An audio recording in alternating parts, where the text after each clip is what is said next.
And this is Future Pilot 901 Live, episode number 46. Now, today I want to have a really, really important conversation. All right, got a message from somebody over on Instagram asking me some questions, some very sensible, useful questions about flight training, mostly about kind of the mental side to it.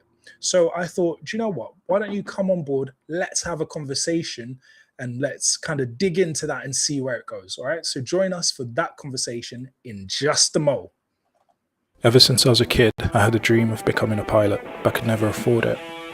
One day I decided to stop making excuses, to sacrifice my comfort, to make my dream happen.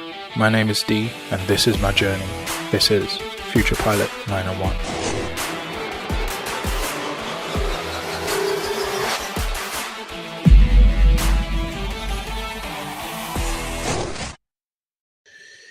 Yes, sir. Yes, sir. All right, here we go. Hello.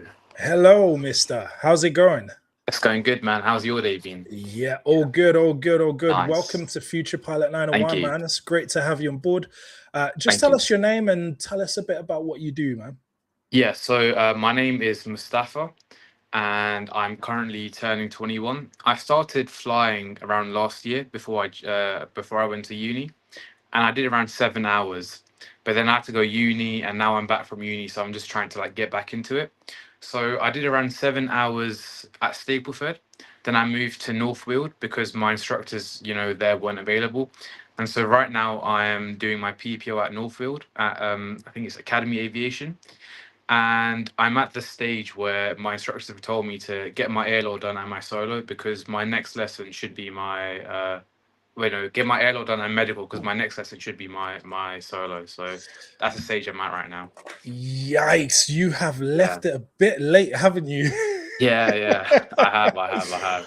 Yeah, because I mean, your medical, depending on what happens, you can probably get it right on the day. If it's straightforward, but obviously sometimes you never know until you go in there. But hopefully it's all straightforward for you, and then you can get it done. Do you have that booked ready? So I've got that booked for, I think it's 11th June. Then I've got my airlaw on the 12th. So I'm getting my medical, then airlaw, and then got my flight lesson a day after that, so 13th. So I'm really looking forward to it. Yeah. Nice. So bang, bang, bang. So you kind of need it all to fall in line. Yeah, 100%. I hear that. Shout out to Raquel in the chat. What's that? What's good, man? Thank you for passing by. Right, man. Yeah. So how did you come across the Future Pilot 901 channel, man? Yeah, so once I got to Northfield, I was just looking at it's actually quite funny. So before I actually came to Northfield, I was speaking to the head of the flight school that I'm at right now. And so I had my flight lesson booked, and I was just searching up, how the circuit patterns work in Northfield, and I was looking at, different, videos. And I saw one of your videos, and I saw that it's you, and and then once I saw your YouTube channel, I just binge watched a lot of them. And funnily, in fact, I realized that I think you were at Northfield flight training. Yeah, so my one's a bit different. However, I've actually had some similar instructors to you. One was Selchuk, I think, that you had a long time ago, and I'm currently flying in Juliet Whiskey as well. So there's quite a bunch of similarities there. And then what happened is I realized that you had a website as well. So I searched that up, and I saw that you had many blogs, and I think a lot of them are really, really useful to me. There was some stuff that you said, for example, how there were certain lessons that you weren't able to fully understand them. Then you realize that you can talk through the maneuvers. I tried that, and it worked absolutely perfect for me. And then explain that a little bit more. About the talking through the maneuvers bit. So about that, so when you talk through a maneuver, which I realized at this point, it kind of helps your instructor realize what's going through your head. And then that actually helps your instructor teach you better, because your instructor isn't like a mind reader, is he? So he doesn't really know what's going through your head. When you're landing, what are you thinking about? What is the mindset when you're landing?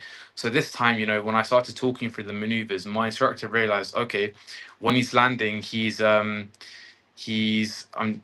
Yeah, so there was one thing, I think it was a few weeks ago when I was landing, I was talking through my maneuvers. And what I do is I'd wait for the aiming point, and then Mm, I'd put idle power once, I'm about to reach the aiming point. And then my mm, instructor realized, oh, okay, so that's what's going through his head. And then mm, after that, we realized what the better way to do it is to, wait when you're, I think it's around a bus height, double decker bus, then put idle power and then slowly, like a 50p coin in increments, add back pressure until you're at the around that stage. And then you can, add a lot of flair. So that was one thing.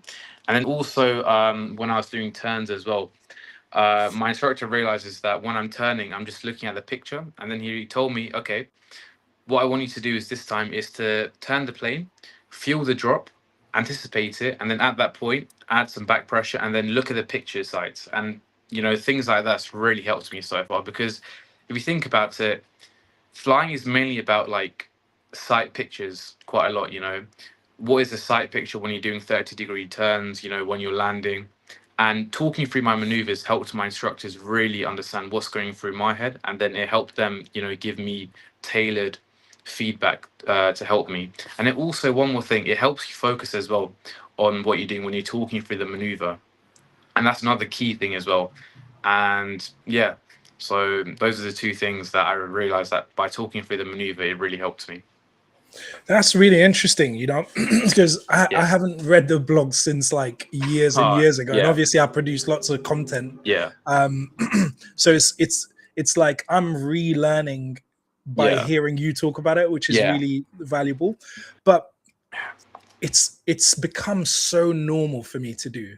Like even when Yeah. I'm flying solo, I always talk out loud. Yeah. I know I have got cameras, Yeah. but I do always talk out loud. And Yeah. I think you're absolutely right. It does. I don't know how an instructor could instruct without having the student You talk out can't. loud, because you don't know what's going on through their mind. Yeah. And 100%. if they're talking through it, like you said, not only does it focus the mind, but also the instructor can go, oh, okay, so that's what they're doing. Oh, they Yeah. noticed this first, and then they did that.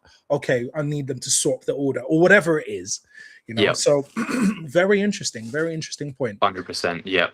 Very And interesting one more point. thing I'd add as well that it helps me with is, my communication skills. Because I, Mm. it's really helped me, talk to radio like really confidently. By just talking through, when you talk more and more and more, it just makes you more confident to speak and to communicate. So that's one more like bonus point as well to it.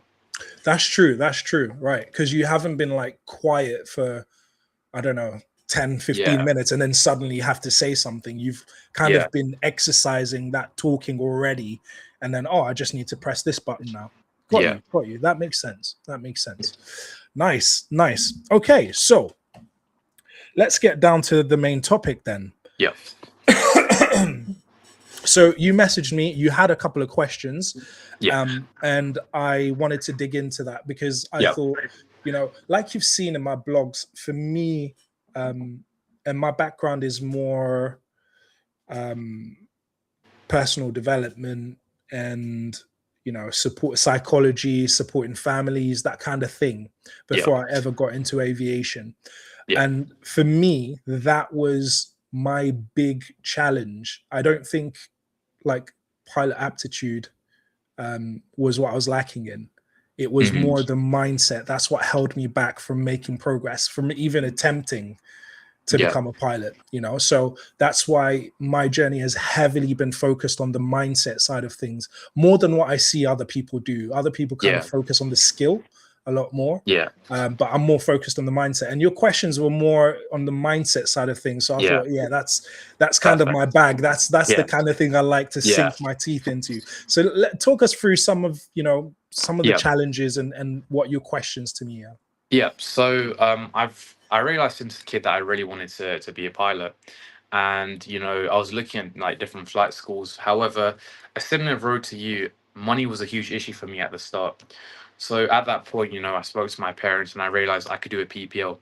So I went into it really confident because I thought all it takes is just me being super passionate about it and then going into it. And beforehand, before doing my PPL, I didn't really fail in many things. Uni, I was doing quite good. Good grades. Extracurricular stuff as well. And then once I got into my PPL, I realized that there's some skill gaps because flying isn't hard, but it's just a different logic that you need to use when flying. And when I went into it, I remember my first flight, it was really fun. I loved it, but it was mainly just like, using the controls, pitching, etc. My second flight, my instructor wanted to surprise me. He wanted me to do the takeoffs, so I was a bit like, nervous doing it. But then we did the takeoffs, we went up, practiced medium level turns, etc. But I think one main thing that I didn't realize is that there's a huge like negative connotation to failure. However, I think one really important thing that people need to realize is that failure isn't bad.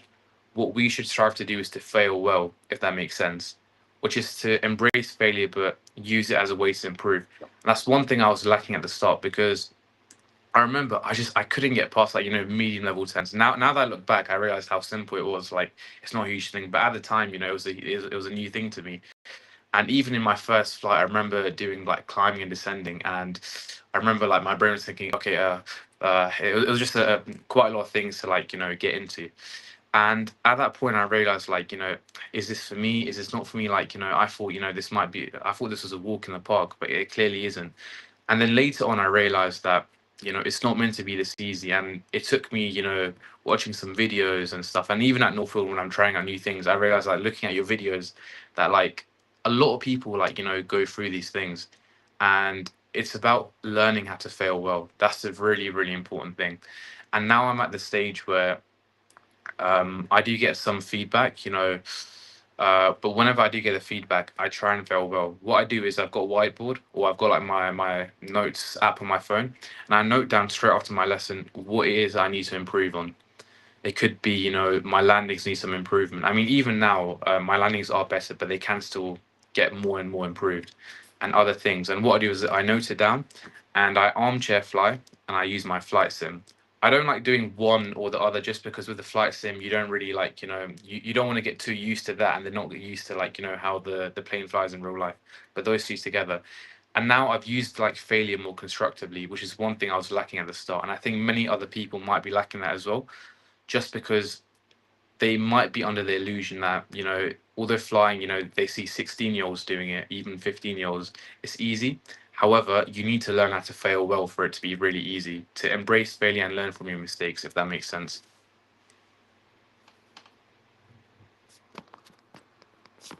Sorry, I think are you muted? Yeah, I was muted. Okay, Yeah.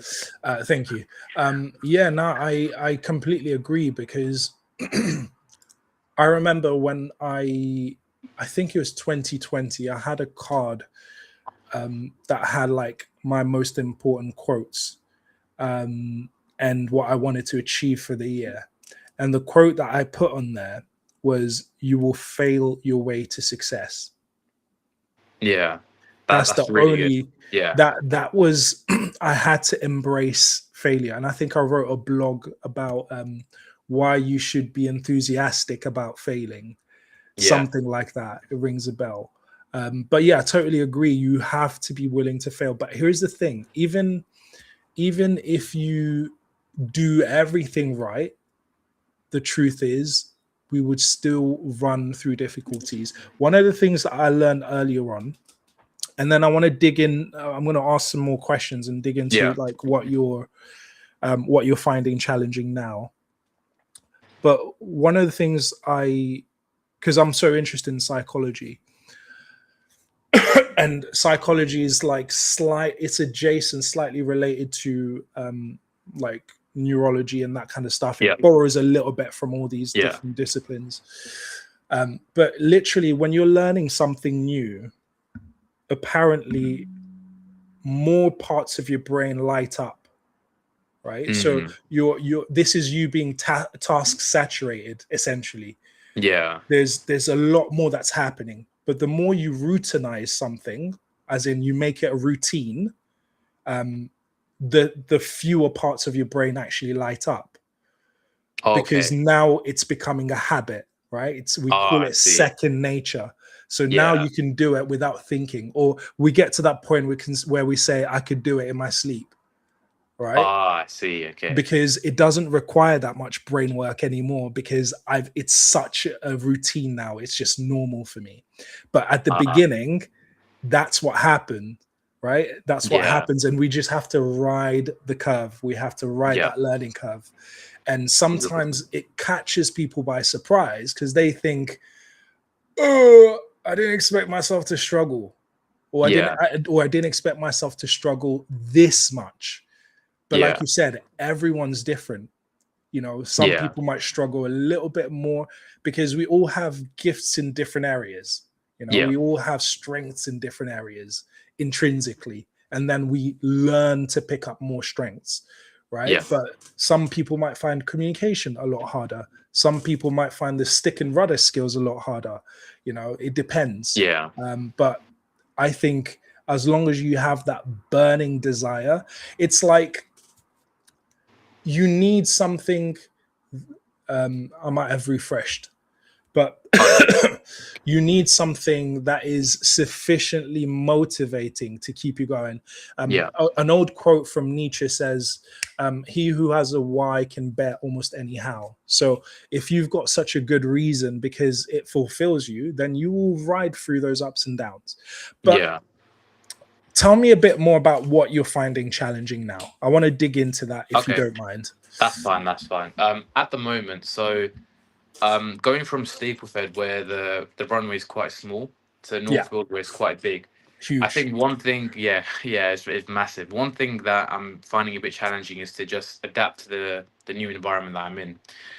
So that's one thing.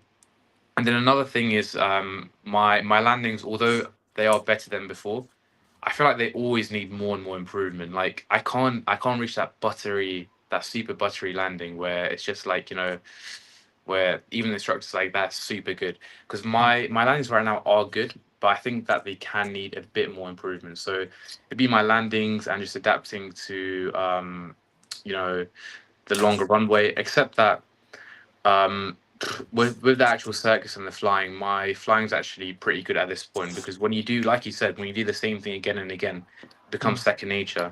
So I've done quite a few circuits at Northfield, although it is quite a weird circuit. It's kind of like It's branching out. non-standard. Yeah. Yeah, non-standard. My brain's just gotten used to it. Like I pretty much know, okay, when to turn, circuit altitude, what to do, etc. It's just second nature to me. But the And landings, yeah, you asked me a question as well over messaging, which I think many student pilots, even pilots, yeah, PPLs who are our building, yeah, ask themselves, which is, am I being too harsh on myself? Am I yeah. being too hard on myself? So tell me a bit more about that. Yeah. So it seems like it's beneficial at the time when you're being hard on yourself, because you tell yourself that, this is for my benefit, I can like take my mistakes and learn from them. However, I think a key thing that I'm trying to, get into, and I think is really important, is to, although it is good to like, learn from your mistakes, there's a time and place for everything. So you don't have to like constantly worry about your mistakes that you've made before your flight lessons, etc. So one thing that I am trying to improve on is when I try something new and I do, fail at it, I'm trying to. Well, what I'm doing right now is I kind of like over focus on that essentially. So one So thing give I'm me an trying, example. yeah, Give me an yeah. example. So What have you over focused on recently? so one example I'd say would be my landings, for example. So Mm, what happened was that I took a 2 week break from flying. mm, Just because like do you know how life is, sometimes you have to take a break, yeah. and also money as well. So I took a 2 week break and I got back into it, and I realized, I told myself like I don't need to like go on the sim or armchair flight, because it's second nature. I got in, and it was a few days ago, like in the really hot weather. I was coming in on final approach to land, and the plane was like bouncing a bit up and down. There was a bit of crosswind, but then I didn't really think too much of it. But Mm, then what happened was that I didn't anticipate how high I am for to like reduce the power to idle. So I reduced it. I think it was a bit too late. And then while I reduced it and I essentially rounded out, I realized that I was kind of floating on the runway for longer and longer and longer. And then my flare was a bit less as well. And so even my instructor said that, like, that landing could have been better. However, to me, that was meant to be like second nature, because I've done that so many times. So then I was thinking to myself, oh, like, it did kind of get to me, because I thought to myself, I've done this several times. I should be able to do it again. But then because of that one thing, I was focusing on that a bit too much. So that's one like example I can give. So yeah, okay. So let's tease that apart a little bit more. Yeah. Um, when you're saying, "Am I being too hard on myself?" Right? Because you had this experience. What is that being hard on yourself making you do? What did it make you do? It made me over focus on it and try and just do better and better. So it made me And then when you yeah. over focused, what did you do? What Oh, did what your did I over do? focus make you do? It made me just like you know, I had like a schedule, for example, what I'm gonna do after my lesson, the days after that. I kind of like forgot about that schedule and just made my priority to just go on the flight simulator or just armchair fly. So it kind of like made me make flying my main priority, which is like a huge thing. However, there's other aspects to life as well. But I made the flying part, the like trying to improve on my mistakes, the main things about my day, which meant that sometimes, like, you know, when my friends said, like, you know, do you want to meet up? I say no, I've got to like do some work, and it'd be me trying to like get on the flights and get my landings perfect, armchair fly. So it made me kind of miss out on some other aspects of life.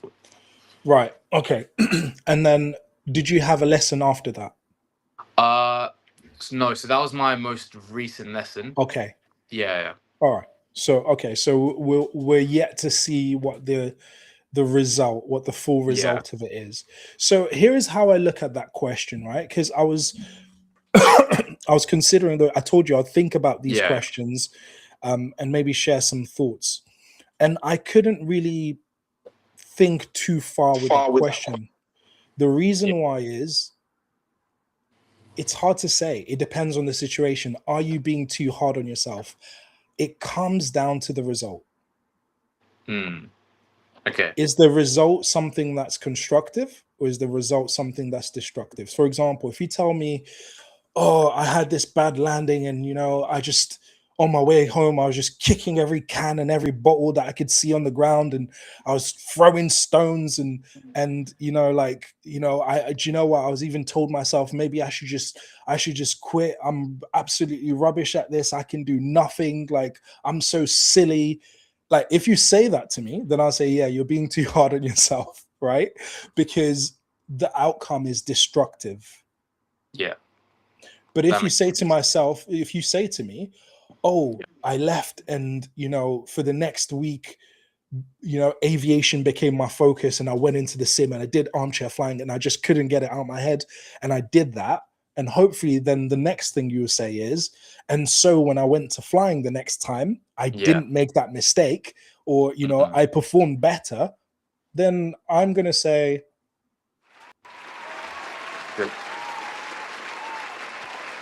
yeah.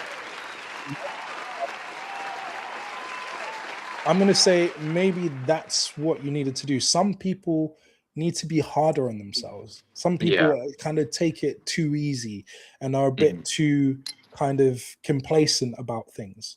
So I think the best way to judge that is by the outcome. And this reminds me of one of my when I did I don't know if you've probably seen this one. Let me show quickly for people who haven't seen it yet. Let me just show you, because I had a horrible lesson once. I mean, I've had a few horrible lessons, but this one particularly stood out. Okay. Let's see. Where was it? Yeah, give me just a second. I'll load up now. This is Battered by Crosswinds. Oh, I think I have seen this. Yeah, so I'm gonna like, you obviously feel free to go and watch it if you're watching in the audience. This is Battered by Crosswind. It's on Future Pilot 901 YouTube page. But this day was like, it was a hot day. The aircraft was heavier. For the first time, I flew with a passenger in the back during my lesson because my instructor allowed me to. I was used to doing the circuit, left-hand circuit for runway 02. This was the first time I was doing 20 with a right circuit. So I was just like, wait, I'm trying to spot like I'm trying to spot the ground. I'm trying to spot the features. I'm like all over the place. There's Yeah. crosswinds. It's all crazy. But I'm just gonna show Yeah. my last landing. Okay. Um, Final, okay. Pitch for 70s. We want a long as final as we. To point. Yeah. So I just need to positively control it, don't I? That's it, yeah, that's it.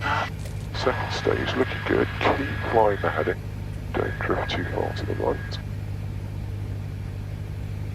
We're going to land on this one, okay? oh, and my passenger was getting motion Yeah. sickness Oh my god. because it was Oh. so bumpy. So I'm flying. I got crosswinds. It's a hot day. The aircraft is not performing as well as I expected it to. Yeah. My passenger's getting sick. I'm like, ugh. There's Right, so so much going all- on in your head. So much going on in your head. Again, Yeah. as a student pilot, at this point, I probably have like 10 hours and less than 10, maybe 9 hours. Ah, I see. So still pretty fresh. Yeah. But let's see the landing. That's it, all looks good. Start your turn on to final. Woodland joining cockpit. Yep. What's our final? Good. Good. Much better. Carb heat. Pitch for 70. Much better. You've got a bit of a longer final, so you've got longer to get stabilised. Wind check. Need to call final, please. Wind is 09011. I did call final. Whatever. 11 knots across. Bank angle. Bank angle. Coming down. Watch it. Fly Watch level. it. Ooh. That's Watch it, it. nice and gentle. Keep flying level. Pull back. Yeah. So that was like Yeah. that whole session. I was just like, oh, forget this. Yeah. And what I ended up doing was, bear in mind at this point, I was doing my Solo by 30 fundraiser. So the week after was supposed to be my 30th birthday. I was trying to go first solo. Yeah. And this was me thinking, I'll get this one done. And then, I could be going solo very soon. Yeah. And then it was just completely not the one. Yeah. And I said to myself, do you know what? The next day, I'm going to be on the flight sim. I'm going to do 100 circuits. I don't care how long it takes. Yeah. Bear in mind, a circuit is like 6 to 8, let's say 8 minutes. Yeah. So on the flight sim, That is a very long each time. time I did that, that's 800 minutes. That's like 13 hours, 12, 13 hours.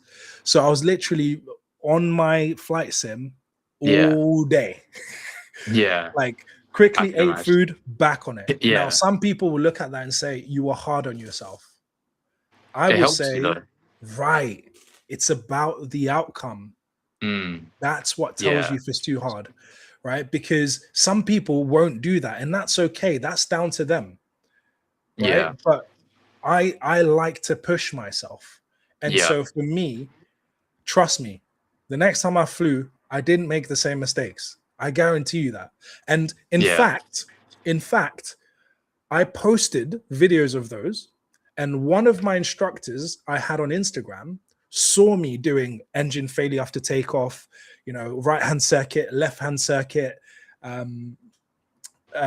doing glide approaches, all on the flight sim. So that by the time I showed up for my lesson, he was like, he already knows I'm putting the work. So it's like, okay, cool. Let's just go and tick all these things off. And he didn't tell me I was going to go solo, but he just said, let's go tick things off. Right. And he just went, just took me through it. Just bam, bam, bam, bam, bam, bam, bam.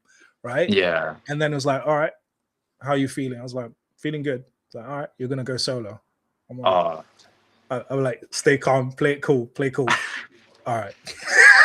Yeah. But inside, I was like, yes, go. Yeah. Yeah. But if I hadn't done that, I guarantee you I wouldn't have gone solo the week after. Yeah. So for me, that wasn't too hard on myself because the outcome was good.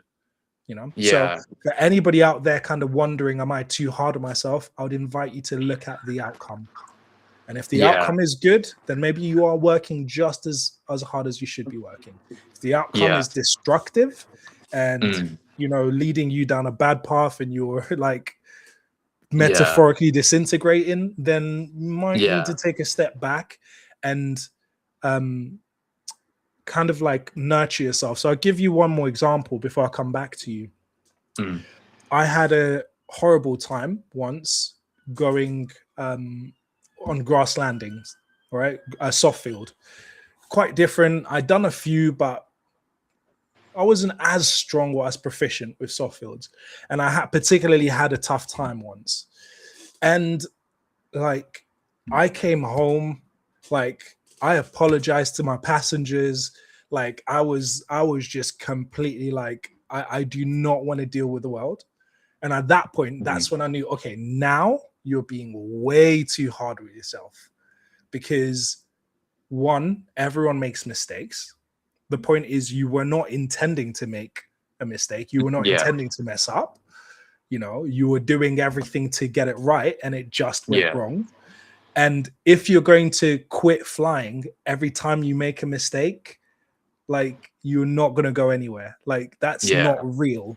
So in that moment, I had to learn to nurture myself and go, do you know what? It's okay.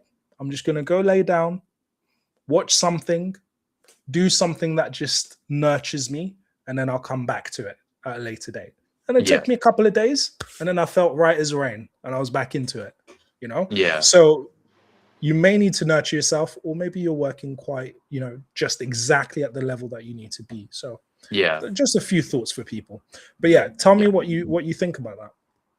Yeah, it was really good. I remember after that one lesson, the drive home, it was kind of depressing because I was thinking about that landing throughout the entire drive home. But then once I went home, I looked at my flight sim, because I had my flight simulator set up on my table here, and I don't know, it just hit something in me. I came back to my room and I realized I've got my flight sim. I've got essentially everything I've ever wanted. You know, I've got a flight sim. I'm doing my flight lessons.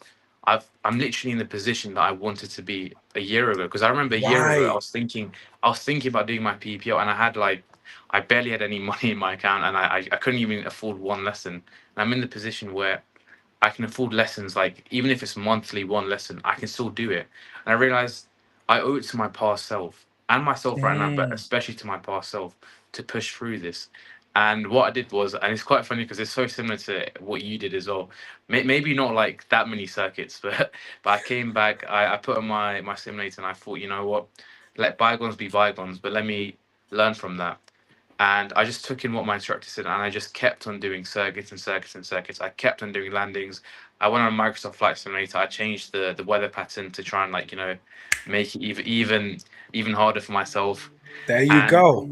Yeah, because in the simulator you can afford to make some, like, huge mistakes and learn from them. That's the point where you can learn, and even armchair flying. And so I just kept on doing it. But I will be honest, on the drive home, I wasn't in that state of mind of improving. I was just thinking, bro, that landing, like, if I had a passenger there, that there's gonna be some, like, broken bones there. Listen, But then, listen. It gets it. Listen, you know, being a pilot can be rough. All right, because that was that, right? But remember, when you get your license, you're going to be flying to different places. And do you know what happens when you fly to different places? People are going to be filming you. So it's one thing for you to drive home and think, oh, that landing, if I had passengers. It's another thing for you to go, oh, damn, I landed at an air show and everyone has just seen me mess up.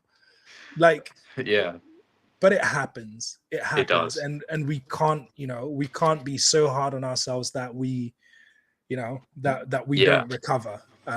So I think it's, you know, initially, you might need that time to just kind of recover a little bit, and then you got straight back into it. And that's one of the things that they advise people, if you particularly have like an incident or whatever in an aircraft, you know, you want to get back in as soon as you can, as soon as it's safe to do so, because you just want to kind of get over it. And in a way, like what you said, getting back on the sim is a way to get over it. Yeah. Right? Because now in a way it's mentally not your last landing anymore, because you've done the next bits of landing, even if it's on the sim. So you want to get the next one in quickly. So I think that was a brilliant way to handle that. Yeah, thank you.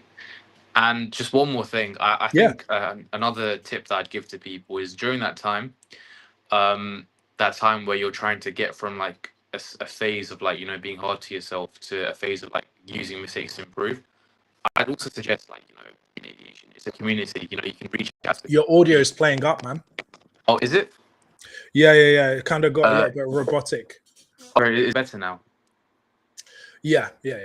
Okay, perfect. What I was just saying is, during that phase where you're going from a stage of like being hard to yourself to like, you know, using it constructively, you can reach out to people. You know, for example, I reach out to you. It could be your friends. It could be people in aviation as well. For example, like for my flight school, we've got a WhatsApp group chat where you can ask questions as one example. But just reach out to people, because one thing I realized, you know, throughout this entire live stream is that what I thought I was going through, and maybe only a few other people went through, you've gone through it as well, and many other people have gone through it as well. So you can always reach out to people and get help. So that's one thing. That's a really, really good point. And in fact, I'm going to go back to the scenario that I've just that I shared earlier. One of the things that did help me get through was speaking to somebody who was a lot further down the line. And the thing that I was like freaking out about, she was like, yeah, that happens. Just, you know, talk about it this way at your future interview. You know, go about it this way. Just share it this way. You know, use it in this way. I'm like, wait, but it's the end of the world. But wait, no, you don't understand. Yeah, I messed up. The world is about to end. And they're like, yeah, no, just use it in your next interview. That's fine. You've done everything you could do. You've contacted a flight instructor. You're going to go out and do some flight training. Yeah. That's the best you can do. So 100%. Having somebody just have a fuller perspective than you in that situation, because they've gone through it, can do a lot. We call it normalizing, to normalize the fact that actually you're not an alien who's made this mistake. Like, this mistake happened. In fact, a little silly one happened to me once, where I had I was checking the fuel and I had the dipstick. Yeah. For the first time, listen, I've checked the fuel plenty of times. I've never been at risk of this, but one time, checked the fuel and the dipstick disappeared. I was like, oh, it dropped into. Oh my god! I called maintenance straight away. I was like, guys, I'm really sorry. Like, I've just done something really silly. I don't know how it's happened. Yeah, my dipstick is in the fuel tank. And they were like, listen, you're not the first person to do it. You probably won't be the last. Like, we'll sort it. But just even that, it's like, look, you're not the first person to make that mistake, and you're not the last. You're not the first person to struggle with something in the training, and you won't be the last. It's just part of the journey. Embrace 100%. it. Let it frustrate you to a healthy degree. Use that frustration as motivation, and then just improve on it. You know, 100%. Perfect. That's it, man. That's it. What do you have any more questions for me? Maybe not questions, but one thing that I can add as well is this idea of taking failure and using it constructively has helped me in other aspects as well. For example, I'm doing my PPL right now and I'm at uni. However, I applied to, you know, the Speedbird Pilot Academy, British Airways. This year? I applied this year. I got through the first stage, and then I was quite happy. But then second stage, I wasn't that lucky to get through, unfortunately. And what stage was that? It's after you do the situational judgment test, the maths test, and detail checking. Detail checking as well, that one, and then it was the second one, and I think it was the listening accuracy one. That one, Ah, that one, because that one that it was my fault. Genuinely, it was my fault. What I did was I went onto it. I think they gave you advice on like getting your pen and paper ready, yeah. but I thought to myself like it's going to be a walk in the park, and then it started. No, Oh, no, and you then did it not do started. that. It started. I pressed play and then I realized this is not a walk in the park. This is not a walk in the. I literally, I rushed to get this out. I rushed to get this out. I found a paper, and I realized this is not a walk. This is not a walk in the park. And then I managed to get through it. And then I think everything I did so far was good. However, I just didn't have time to finish off fully. And the thing is, honestly, I like if I failed that, but then I did have my pen and paper, I wouldn't really be that upset. But it's the fact that I could have had that, I could have done better. I could have gave it my all and then failed. But it's just it was super annoying. And the thing that really annoyed me was they took like a week to get back. That's 1 week of just absolute suspense. It was like it was actually terrifying. And then there was that. I think 2 years ago or three, I applied to the TUI one. Let me tell you, it's a completely different ball game. That TUI sponsored thing is 10 times harder. The first stage, that maths test, is horrible. that Yeah, maths it's test. rough. It's Yeah, rough. It's rough. But yeah, listen, these are expensive mistakes, man, because I mean, who knows how long, cadet schemes are going to run. Who knows? yeah, We didn't run it this year. Are British Airways going to run SPA next year? I yeah. mean, Who they're knows? already delayed in terms of Yeah, getting cadets into the schools. So yeah. yeah, you can't do that, man. You You can't. But can't. You can't. lesson, You have to be fair. expensive lesson to learn, man. Expensive Do you know lesson. what? Hey, here is a trick for memory. Yeah. If you want to remember something, usually information plus strong emotion equals Okay. strong memory. Okay.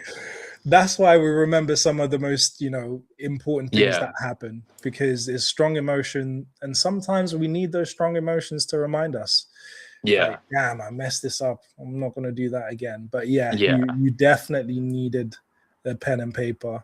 I'm 100%. still in the running for that, so we'll see how that goes. But, Oh, okay, nice. That's good. yeah, And just one final question, if go for time it, man. allows. Yeah, I go for it. I saw that you're part of the I think it's Honorary Company of Air Pilots. If I said that Honorable. right. Oh, sorry, Honorable Company of Air Pilots. Yes, I sir. applied to them this year. Unfortunately, I didn't get a response. But is PPL there any scholarship. advice? Yeah, for the people scholarship. Is there any advice you'd give to people like me who want to apply? Because I am going to apply. Maybe not next year because I should have my PPL, but I've heard that they do ATPL. Yeah. They give a scholarship for that. So, is there any advice you'd give to people on how to essentially stand out, how to show the best version of themselves on that? Sure. So the Air League is also running. This is bad because I'm kind of cross promoting here, but the Air League is running a similar ATPL ground scholarship. So definitely look to apply next year. Give me just a second. No worries. So how do you stand out?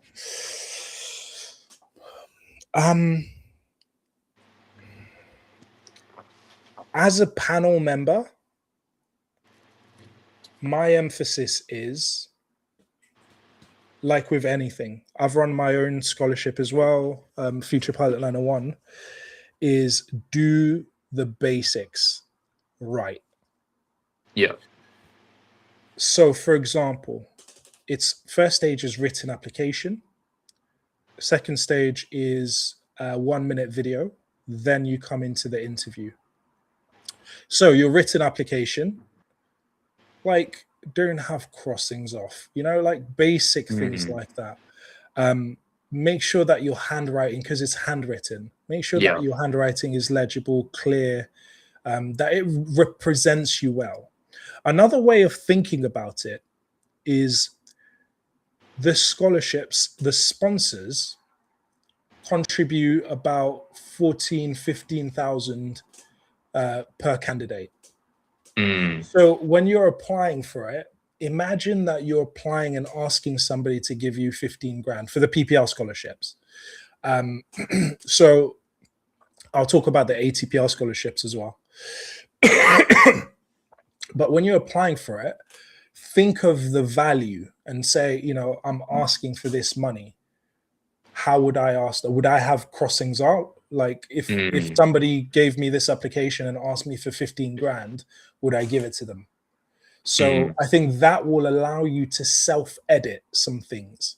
So the first section is education. You can't really do anything about that other than what you've already done. You just put your grades down. Then the next bit is you put bits about your experience. So it's very similar. The ATPL application is also very similar to the PPL applications with some slight changes. Then essentially page 2 of the applications are where essentially you could win or lose in terms of getting into the next stage, because page 1 is just your name, your address, blah blah blah. Then it's like your grades, the jobs that you've had. Then it's your flying experience. Page 2 in PPL is basically what are the PPL requirements, what challenges do you expect to have in the summer, what's your career plans, and what's your biggest achievement. Generally, those are the ones that will get you through or hinder you.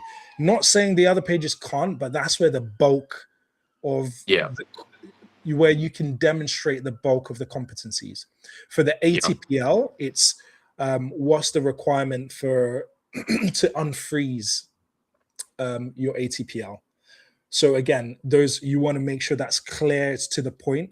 When it comes to things, you know, like your plan, this is where people can be kind of wishy-washy.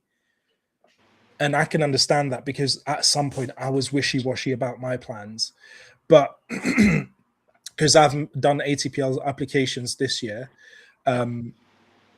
I had, let me see if I can find it.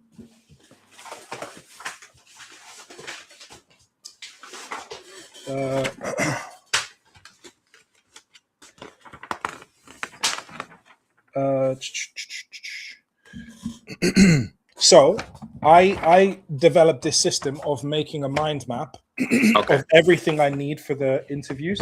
So from company information. Okay, so that's the interview stage, but I'll come back to that. So I know everything there is to know about BGS and what they do with ATPLs. I know everything there is to know about ATPLs and the requirements. I can tell you which exams they have. In terms of my plan, I've got very clear, like I had like a flow chart, right? Again, nobody does this. I have not seen anybody do it, but I did it because I was like, that best explains, and because it's handwritten, I can do it. So I literally had a flow chart: night rating 2026, arrow, IMC 2027, arrow, what's the next one? SEIR 2028. So I made sure my plan was clear, and then I wrote stuff. So you really want to have some depth in how you convey that. You want to show that you have clarity. How I would say is, particularly when you then go to the next level of doing the interviews, is look at each section of the application and kind of mind map all the different questions or points that could come out of it. Right. So for example, if it's about ATPL requirements, okay, cool. What questions could come up? What's the requirement? What exams do you have to do? Which exams do you think are the hardest? Which ones do you think are the easiest? You know, how are the exams done? So a lot of places would do them in modules, right? So EGS would do 4, then 5, then 4. But if you did Skyborne, like with Speedbird Pilot Academy, they do 5, then 4, then 4. So I've preloaded all this information that's ready to go. So it's really about having depth and clarity, and I think that comes across in your application. So, but when the time comes closer, let me know. Drop me a line. and I'll be happy to kind of help you think through, because I'm not as involved with the ATPL scholarships, whereas I'm involved with the PPL, so I can't really say too much. But with ATPLs, I can kind of give you a bit more insight. So when the time comes, feel free to. That's amazing, man. Thank you so much. I appreciate that a lot. Thank you. No, my absolute pleasure, man. Listen, it's you know how it is, man. I've had a tough time getting to where I am today, and it's only for people being so generous, so kind, so helpful that I've been able to make this progress. So anytime I get the chance to pass it on, in fact, the person who sponsored my PPR scholarship is Captain Colin Donaldson. He's an A380 British Airways captain, and he gives 15 grand of his own money to the Honourable Company of Air Pilots each year, and says, find me somebody who is exceptional but looks average. Right? Okay. And how he explained it to me is his background, he grew up in Hackney. Okay. He went to school, and at the time, this is back in the day, they would just kind of chuck a book on the table. Essentially, he had to teach himself, right? He wasn't getting taught properly. He had to teach himself. He then, when he eventually got out of school, whatever, went to uni, he then, or wherever it was, he then experienced real teaching. He was like, wow, like people actually get taught like this? Like I've never experienced that. Yeah. And then, he just noticed on his journey from what he saw and his personal experiences that somebody could look at somebody, a candidate who has grades C in their GCSEs and go, what happened to your GCSEs? Right? Whereas this person who got a C, maybe they were a carer for their parent at home. Yeah. Maybe they never got taught at school, and that was just from them self-studying. So when you really think about it, that's the fact that they even got a C is incredible, because of all the pressures that they had and all the opportunities that they lacked. Meanwhile, you have other candidates who are like captain of the ski team, and they got the A stars. And it's like, you look at this C student and you think, oh, they're not as good. But the truth is, they are exceptional, but they just don't look it because of the circumstances that they come out from. And he's really passionate about kind of finding those hidden gems. So I said to him, look, I'm so grateful that I got, I was sponsored by you, and I promise you, I will pay it forward. And for me, I try to live that out, every opportunity I get. So when I heard from you, I was like, I'm happy to, give you my time, give you as much as I've got. And I do these kind of calls with other people, just not on the stream, but it's a privilege to see other people as well progress. So I'm looking forward to you messaging me and going, I just went first solo, and see your photos on Instagram. I will be celebrating with you, trust me. Thank you so much, man. I'll be jumping up and down with you. I appreciate it. And it just goes to show how helpful and loving the aviation community is. 100. All it takes is just someone reaching out, That's it. And I think like I said at the start, some people might not want to reach out because they think that it's a them thing, that other people might not have experienced what they're experiencing. And I think whatever you're thinking, just let that go and just reach out. And if I didn't reach out, I wouldn't have had to. I wouldn't have been able to talk to you for this long and understand your viewpoint and so many different experiences that you've been through, and realize that he's literally been through some stuff similar to me, and how you've overcome it. So it's been really, really helpful. And I just urge people to just reach out. It could be, people that you met in your flight school, could be your instructor, it could be, someone on YouTube. Anyone to do with aviation, just reach out. All of the above, absolutely. Yeah. Drop comments and videos, speak to your instructors, speak to other students that are training at the same school, connect with young with the younger air pilots, connect with the Air League people, any community, because you never know where you're going to get that gem, that information that you really need that will make a difference for you. So I couldn't agree more. But yeah, man, you're always welcome anytime. Like I said, if you know have any questions, feel free to drop me a line. And yeah, I'd be happy to have a conversation. But yeah, keep me up to date. Let me know how you're getting on. Thank you so much, man. I appreciate it. Have a great day. Thank you. And you, man. My pleasure. Thank you, bro. I appreciate it. See you later, man. Bye. Pleasure, man. Take care. Yes, people. That was Mustafa. Yeah, got a very very in-depth message from him recently. So I thought it'd be worth having a chat. Very productive conversation, I think. Very productive conversation, and in line with the whole, supporting people with their journeys. If you haven't already seen it on the YouTube, I've dropped some new content, some content that is quite different to the usual. Okay, quite different to the usual, and you might want to sink your teeth. You might want to sink your proverbial teeth into it. This is your future pilot interview companion, and how it's intended to work is I basically have different sets of questions, and what you can do is use this to practice answering interview questions. Okay, this is almost unlike anything I've seen so far on the YouTube. Yeah, a lot of the time people have like question and answers. A lot of the time people just share tips, but this is your practice companion. Essentially, you play this, you hear me ask the question, a timer appears with 2 minutes on the clock for you to answer the question. And once it gets down to 0, I then ask you the next question, and there you go, another 2 minutes to answer the question. The first set is common questions that you will get at an interview, basic questions like, tell us a bit about yourself. Questions like, what do you know about us? These questions show up in some way, shape, or form at every interview.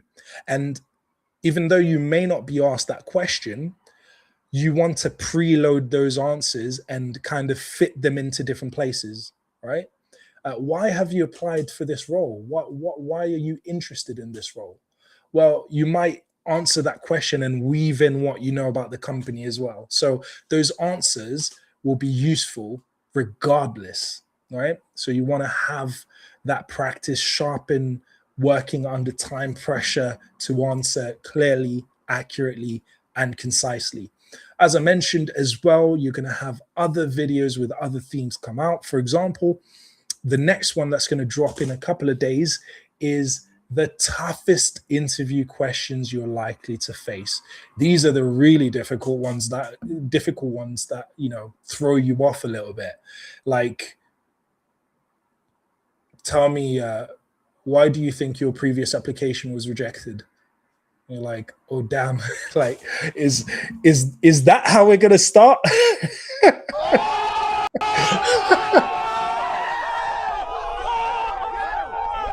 Those tough questions like,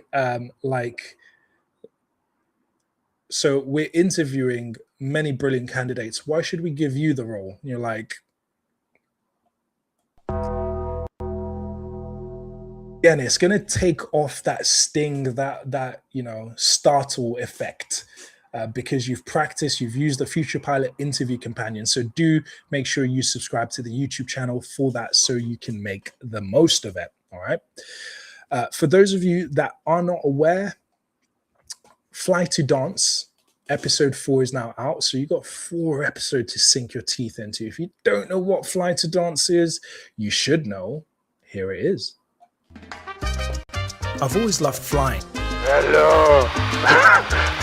Radar. Come on. Well done. And dancing, there's no denying. If only I could blend the two. I know what I'll do. I'll fly to new places, to dance with new faces, making the most of the wings a private pilot license brings.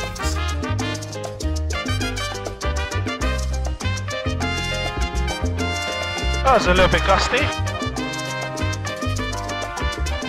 just made a no-fly decision. Squawk constitute 3 call shore. A different way to our build and advance. 2-0, join downwind. I call it fly to dance. Full flaps. Ooh, nice one. Flaps come up. Well, flight, man. Foxtrot Sierra, welcome to shore.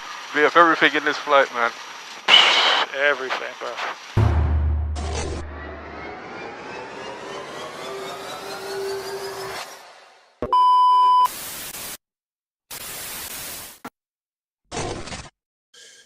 Yes, and the next episode will be out sooner rather than later, which would be the last episode of that mini series, at least for now. All right, people. Well, thank you very much for joining me. I may, make the link available for people who want to jump on the stream and have a conversation on any of the topics I talk about, because I think it could be quite valuable to share, different ways of thinking around a common subject. But what did you think of that? Make sure you drop a comment on the YouTube channel. Make sure, if you haven't already, hit that subscribe button, smash the like button. Come on, you liked the conversation, you liked it, it was useful to you, so just smash the like button and let's get it over and done with. It's not going to cost you anything. Just smash that like button. All right, make sure you turn on the notification bell so you don't miss future uploads.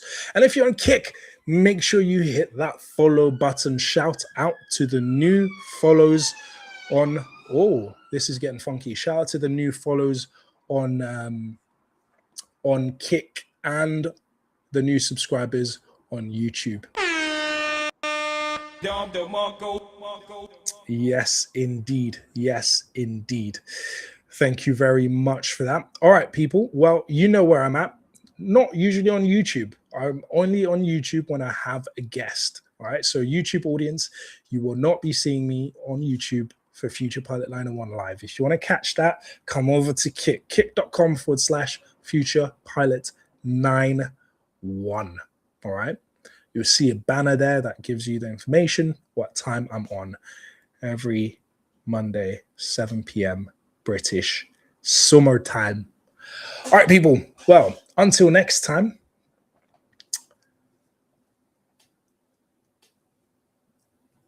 Yes, indeedy. Until next time. This is Future Pilot 901. My name is D. I'm your future captain, and I'm reminding you to live your dream and bounce back from those mistakes and keep on growing. Take care. Peace. Man, from living in my car to finally getting my trial flight done.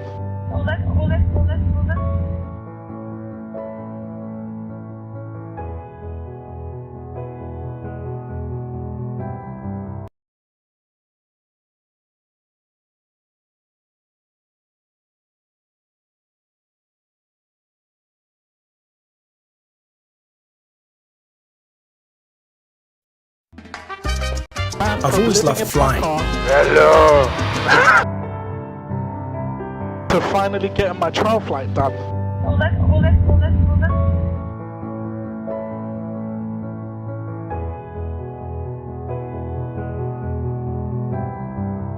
To being in this moment. Hey, come on. Well done. Was it worth the sacrifice? Oh man. Flat. Pull back. May pull back more. Hold it there. Pull back. Radar 130. Bit more.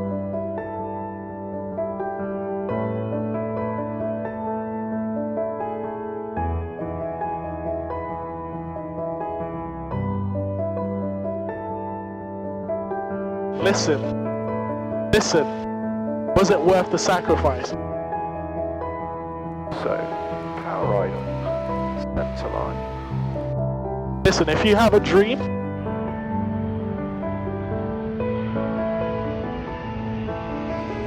it's down to you to make it happen, man. You might give it everything and it might still not work, but guess what?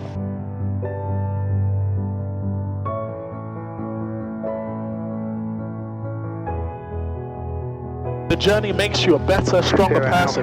Can you imagine what kind of person you would become if you didn't pursue the one thing that you thought was the best thing in the world? You didn't pursue it. What kind of person does that make you after 20, 30 years of doing that? But when you chase what you believe is the most valuable, the most beautiful, the most awesome thing that you can do, and you give it everything, win or lose, you become a better person.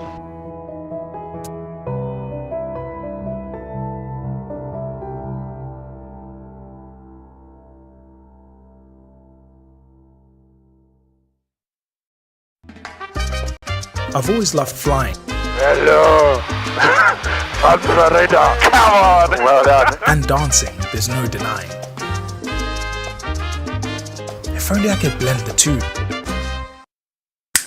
I know what I'll do. I'll fly to new places, to dance with new faces.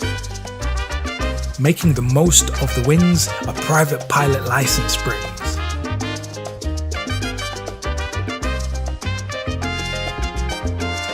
That was a little bit gusty. Just made a no-fly decision. Sport conspicuity, 3-quarter shore.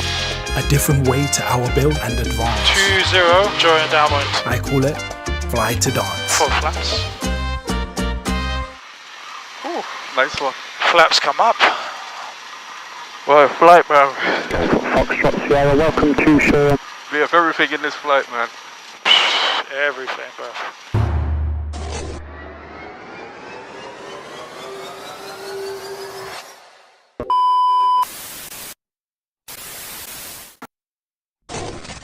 Ever since I was a kid, I had a dream of becoming a pilot, but could never afford it. One day I decided to stop making excuses, to sacrifice my comfort. Ever since I was a kid, I had a dream of becoming a pilot,